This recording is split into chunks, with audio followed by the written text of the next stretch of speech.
undermine the performance of the economy of the United Kingdom and accelerate Britain's decline as a manufacturing power? Did the city, in alliance with the gnomes of Zurich, thwart the ambitions of the Labour Party to modernise Britain's economy in the 1960s? Why did financial deregulation end up benefiting foreign banks more than British banks in the period after Warburg's death? Yet these questions are not the best arguments for this biography. For Warburg was also, as he himself put it, a man who lived in a way several lives, that of a German scholar, of an international banker, of an adherent to Judaism, and above all, of an ardently enthusiastic citizen of Britain, his country of adoption. He was a scion of one of the great German Jewish banking dynasties. He was also a politician manqué. For few figures in modern financial history have simultaneously played such an influential political role, albeit largely behind the scenes. As a young man, Warburg had intended to go into politics. The rise of Hitler shattered his ambitions, yet even as an exile in 1930s England, he retained his passion for politics. He was among the most outspoken city opponents of the policy of appeasement, and after the war, he emerged as a highly influential proponent of European integration.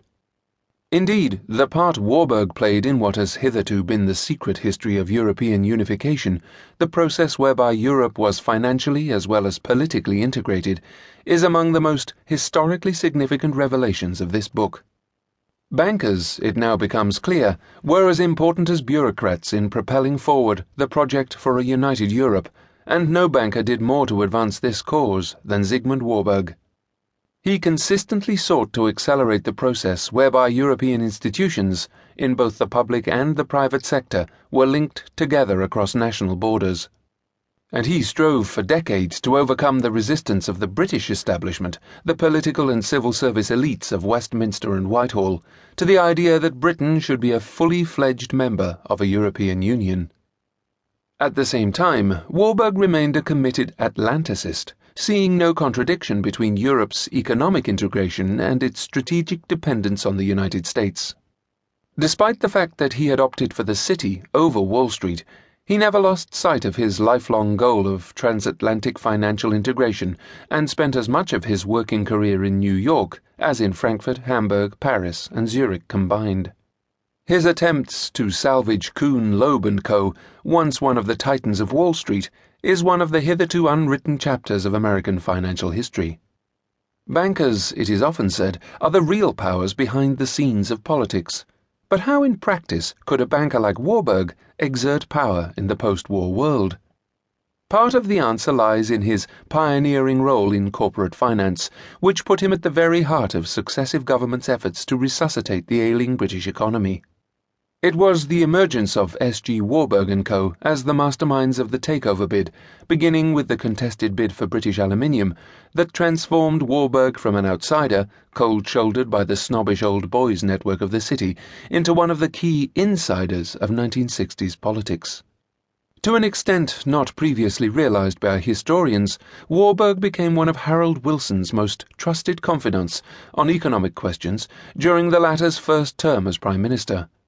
In their regular meetings, about which other cabinet members knew little, Warburg steered Wilson in the direction of EEC membership and strove, vainly as it proved, to avert first the devaluation of sterling in 1967 and then the descent of Britain's economy into the financial maelstrom of the mid-1970s.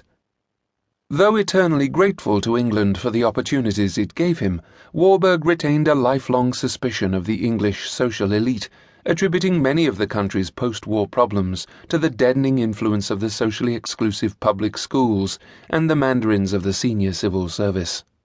A compulsive traveller, Warburg came to regard his own identity as multinational. Though he had been relatively swift in discerning the evil of Nazism, he never lost his attachment to German culture, and especially to the literature of the 18th and 19th centuries. In the years after 1945, few, if any, refugees from the Third Reich worked harder to bring about the economic and political rehabilitation of West Germany, to the extent of working closely with men who had played less than edifying roles under Hitler. At the same time, he became keenly interested in the fate of the State of Israel, first as a defender of the Zionist cause.